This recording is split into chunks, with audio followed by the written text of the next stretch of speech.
confirmed case of COVID-19 in Africa. The latest Italian health report here says there have been more than 50 new cases overnight. At the end of February, the U.S. reports its first death and confirms 25 cases. But within days, that number swells to over 1,000. And this is where things really go downhill. COVID-19 can be characterized as a pandemic. We will be suspending all travel from Europe to the United States. For days, this has been the picture of America. Showed up today and it's just chaos.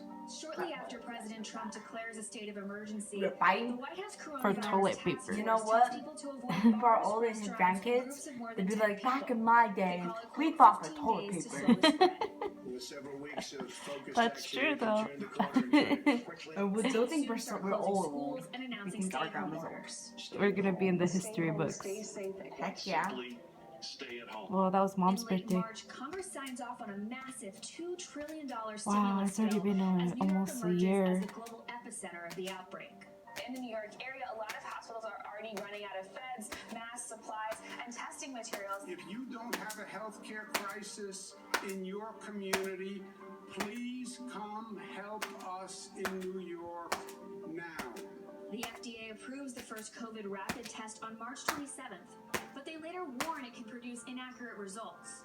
Just one of several testing problems still ongoing today. As we enter April, Wall Street wraps up one of its worst quarters in history. And throughout the month, unemployment skyrockets to 14.7%, a level not seen since the Great Depression. The CDC also starts recommending face masks to prevent more infections, though the president says he won't wear one.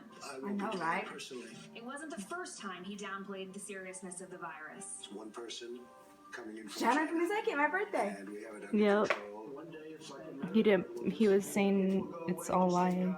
On April 16th, the president Everyone's says just governors will call paranoid. shots on reopening rather than implementing a national strategy. Florida and South Carolina reopened some beaches in the following days. Meanwhile, the government's small business loan program runs out of money, further straining the nation's economy. And over the next few weeks, thousands take to the streets to protest lockdown measures. And on April 23rd, just days before U.S. COVID cases top 1 million, I President bet you Trump all makes of this them are comment Trump during a supporters briefing. because none of them like to wear freaking masks. In True. a minute, 1 minute. Just like him, he doesn't like to wear a mask. And he even got COVID too. A CDC report would later find that some Americans did indeed try gargling bleach to prevent getting What? infected. And then we Crazy. finally get a glimpse of good news. Pfizer announces they're working on a vaccine.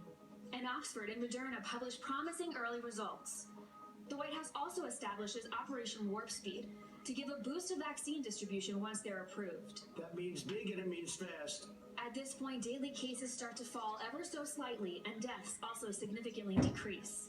More states start reopening. You can see behind me, there are tons of people here on the beach. And at the end of the month, the U.S. crosses one of many tragic milestones, 100,000 deaths from COVID-19.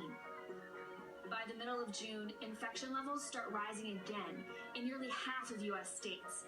But the country's attention soon shifts to the pandemic's impact on politics, with both parties hosting virtual, well, mostly virtual conventions. Joe Biden's plan is not a solution to the virus, but rather it's a surrender to the virus. He keeps waiting for a miracle.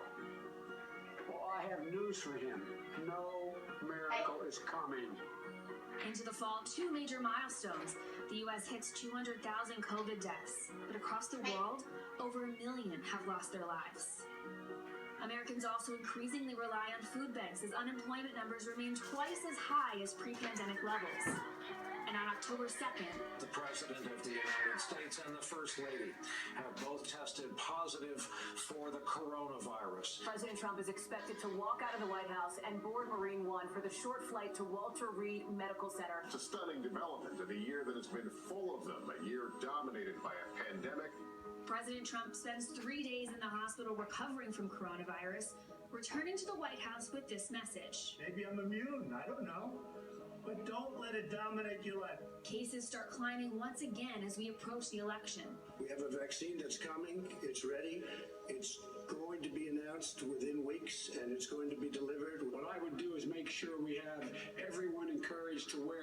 mask all the time. Infections only continue to skyrocket from there. This latest wave makes the CDC urge Americans not to travel for Thanksgiving, though millions do anyway. But we also start to see a light at the end of the tunnel.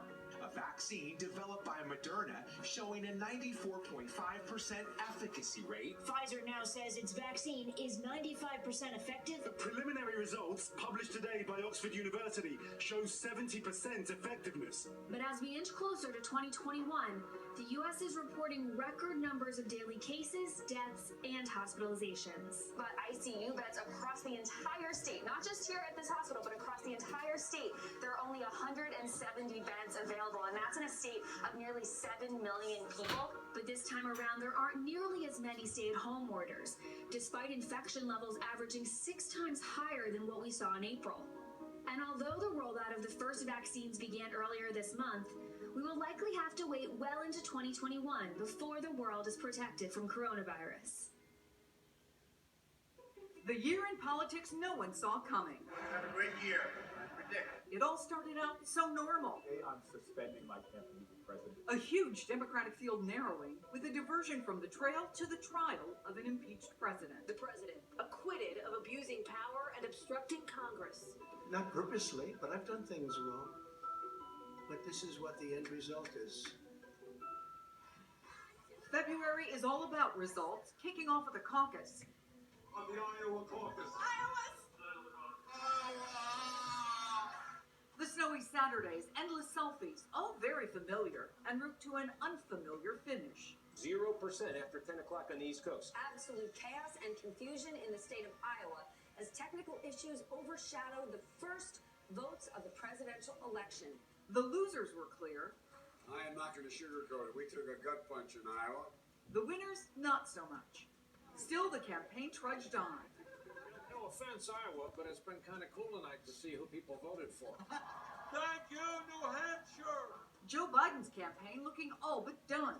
The former vice president, the guy who led the national polls for all of 2019 into 2020, fifth place, 8%. While even more candidates actually are done. But then Jim Clyburn changed everything. South Carolina should be voting for Joe Biden. Thank you, thank you, thank you. South Carolina. Biden rolls, and the competition gets rolled over. Just one dominant win after another. Just a month ago, he was all but gone in the race. Mike Bloomberg out after spending $1 billion for one win. There is your projected winner in American Samoa. And in the midst of it all, the incumbent betting his campaign on minimizing a pandemic.